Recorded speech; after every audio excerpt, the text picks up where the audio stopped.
Welcome. A week ago, I created a video that ran for more than an hour. It addressed the important skills that are required of all college students. Now, I'd like to take sections from that longer video and present them as multiple shorter videos so that they're easier to digest. If you've already watched my college skills complete video, there's no need to watch the videos that are in this series. It's a repetition of material. But if you haven't watched that longer video yet, I encourage you to watch this video and the others in the series because the topics that I address really are important to all college students.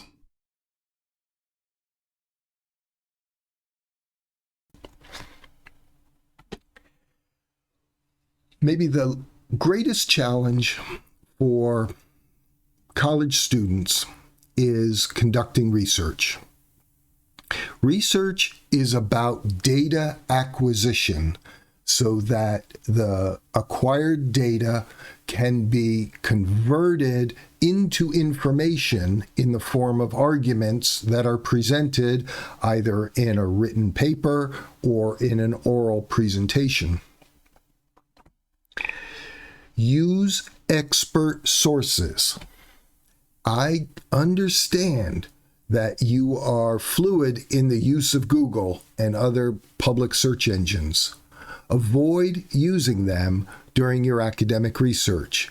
Go to the library.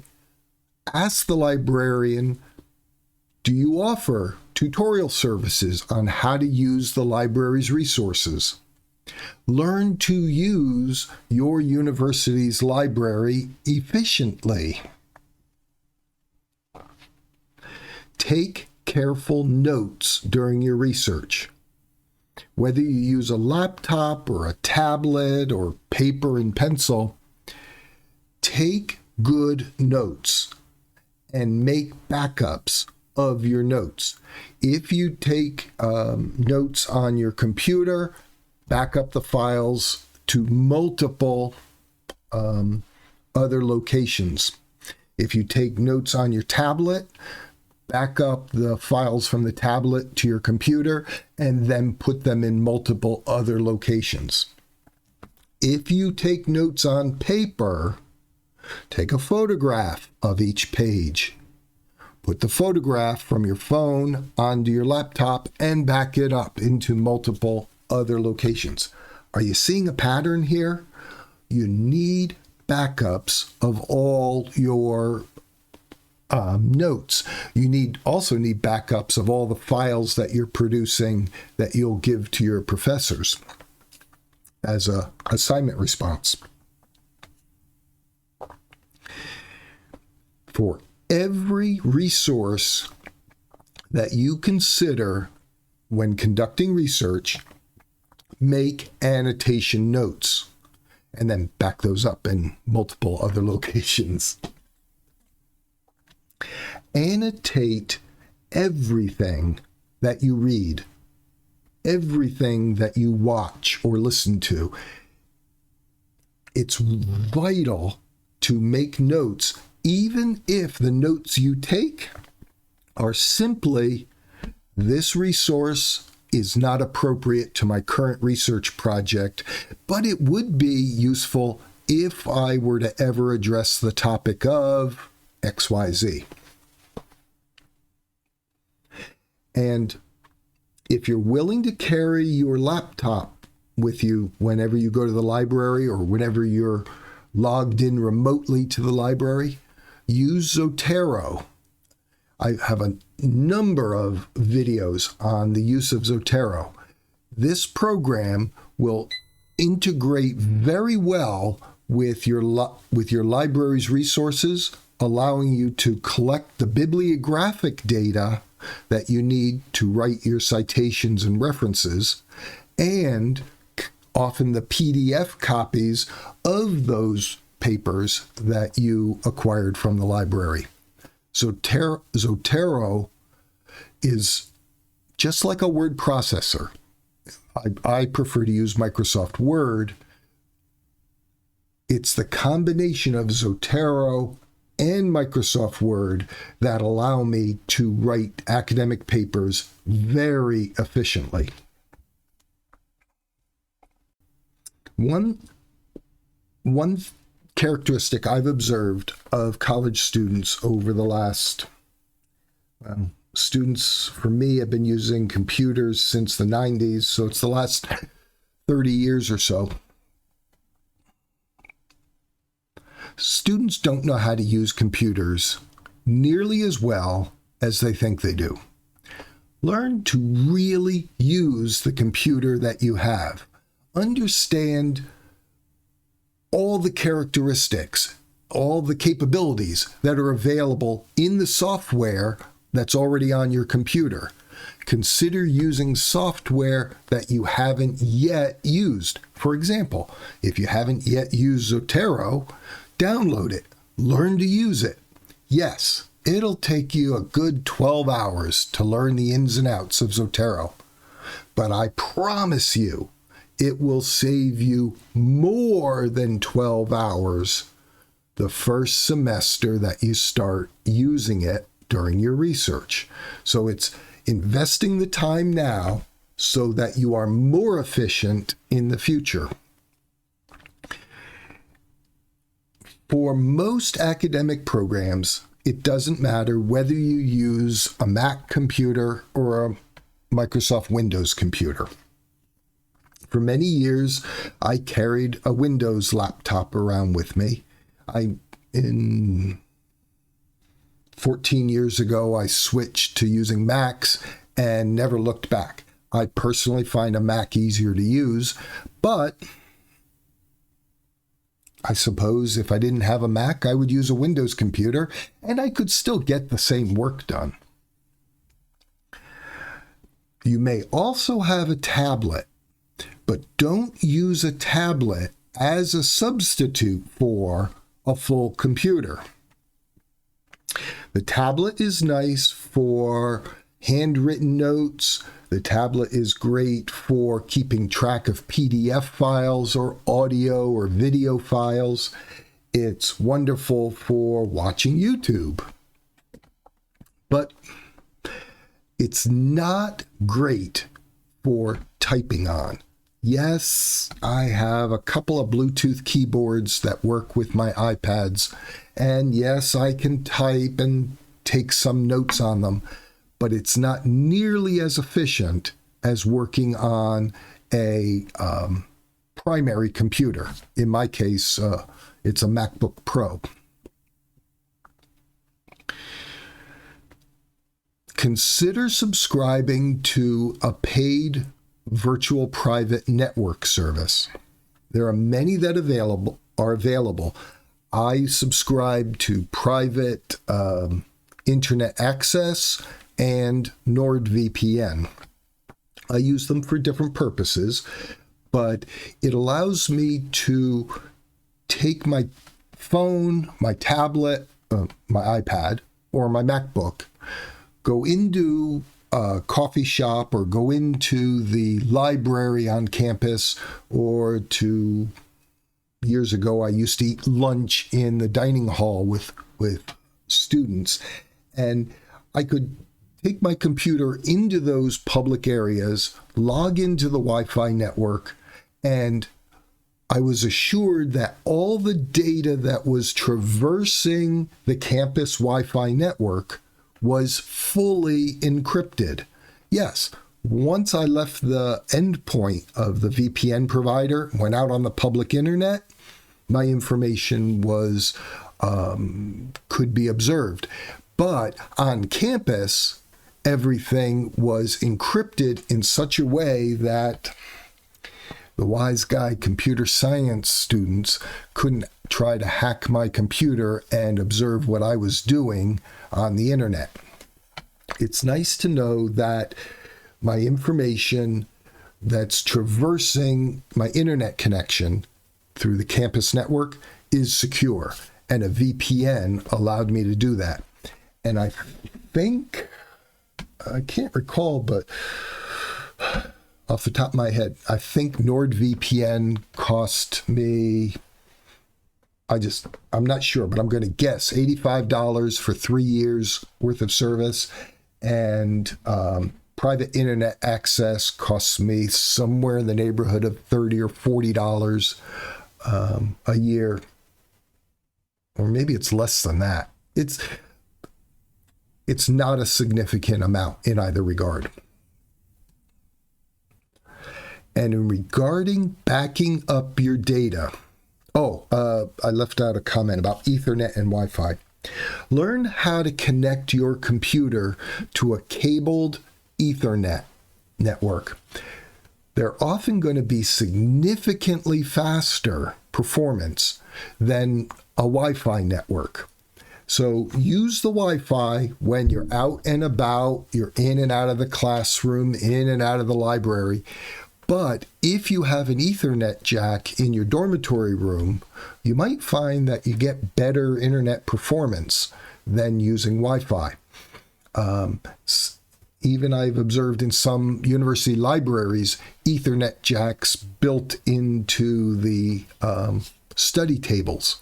So carrying a 3-foot or a 6-foot Ethernet cable in your computer bag can boost your service, particularly when there are many other people using the same Wi-Fi network at the same time. And in regard to backing up your data, I advise following the 3-2-1 backup rule. Have at least 3 backup copies of your data. So if you're writing a paper for an assignment, don't count that. In addition to that one original document, 3 backups in at least 2 different locations, at least one of which is in the cloud, is off-site somewhere. So you might find that carrying a thumb drive with you allows you 1 backup copy. Putting the data on a Google Drive allows you a 2nd copy.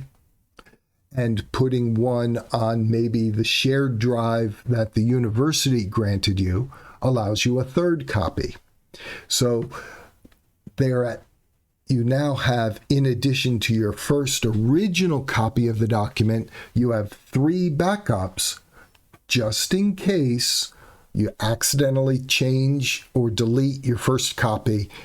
You've got 3 backups from which to choose, and none of which have cost you any money yet. If you wish to subscribe to a larger Google Drive service, it might cost you a few dollars a month. Maybe you prefer to use Amazon's cloud storage service.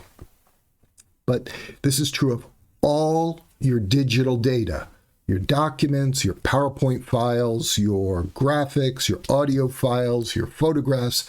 Everything needs to be backed up following at least the 3-2-1 rule, where you have at least 3 backed up copies in at least 2 different locations, and at least one of those locations has to be physically away from the location of your computer. So having 3 USB thumb drives that you carry around with you doesn't count, because you don't have one of those storage locations physically away from your computer. Honestly, maybe the least favored requirement at college is the requirement to do group work. Not every class will require it, but many will. And in general, students dislike being assigned group assignments. However, Year after year after year, employers beg universities to teach students to work well together in teams. And it is not pleasant to work on a team with someone who doesn't pull their own weight. It does happen, but maybe just as often it happens that the people on the team are as good as I am, or maybe better. And then I have to recognize that I'm the one holding the team back. So you will be asked to work on teams. Just be prepared for it and go into it with a positive attitude. Seek to make it a good learning experience. One of the ways to make it a good experience is to remember, do your share of the work, offer constructive criticism to your about your teammates' work, help them do their portion of the assignment better, but realize that two very thoughtful, intelligent, well-meaning people can reach different conclusions and have different preferences. Be willing to compromise and seek to understand when you disagree with a teammate about how a portion of the project should be done. Seek to understand why you're disagreeing. Is it possible that you could do it your teammate's way and still reach a perfectly fine outcome? And ask your teammate to do the same thing. Sometimes there's a little bit of horse trading. I'll do the drafting if you do the proofreading. I will do this section of the argument and you do that section of the argument. Look for what each person's skills are and take advantage of one another's best attributes. And compromise. A team project is not about the way you want to do it. It's about the way the team can best do it together.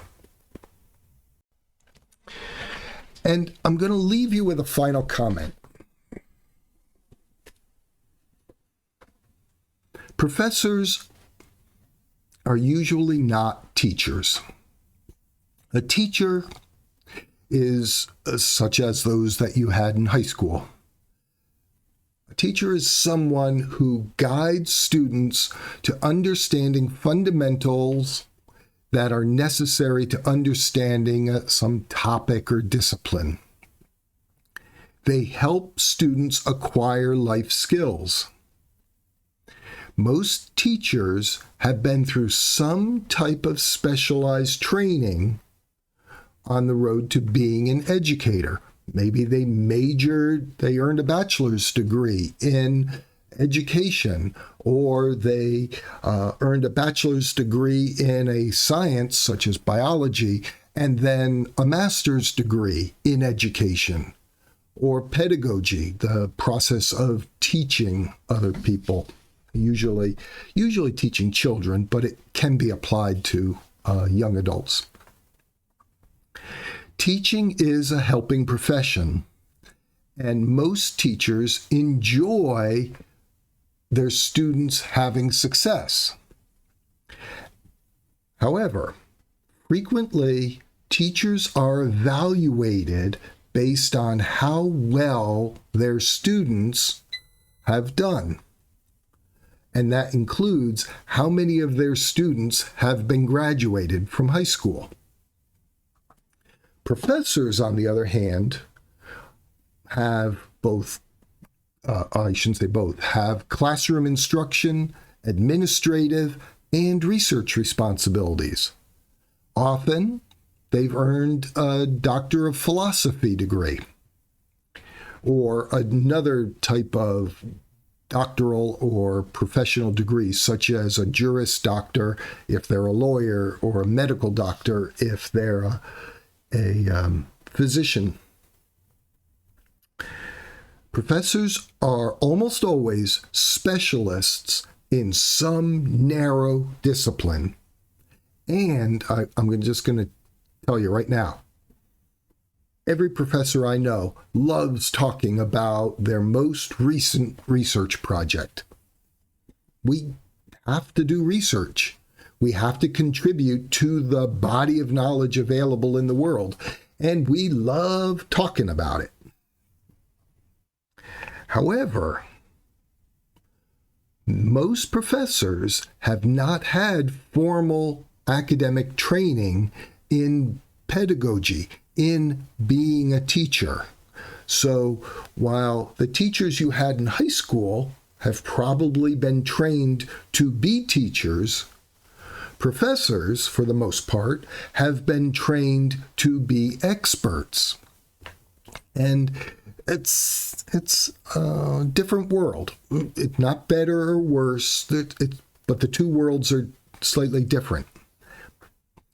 And professors expect students to be responsible for their own success. We professors expect students to demonstrate independent scholarships, such as through independent study and research. And professors are typically part of the evaluation of professors every year is based on how well they held students to the standards of the course. And often, the higher the standards, the higher the evaluation for the professor. So, whereas a teacher is often evaluated on how many students have completed a course of study, professors are evaluated on how well they held students to the standards, regardless of whether the students passed and or graduated. So, yeah, I'll just leave it at that and let you interpret that as you may. I am not a teacher first. I do teach, I do instruct students, I do guide them, I do coach them. But if by the end of the semester, a student fails, it doesn't negatively affect the performance evaluation that I receive from the university, so long as I took appropriate action to create an environment in which the student could have independently succeeded. And so the advice my father gave me when I was a young man leaving high school and going off to college, he said, your professors will not hold your hand the same way high school teachers did. And he was right on the mark. My professors didn't. They were helpful. They were very knowledgeable of the subjects they taught. They wanted me to succeed. They challenged me and they enjoyed when I had success. But they didn't hold my hand along the way. They encouraged me to become independent of them and become an independent scholar.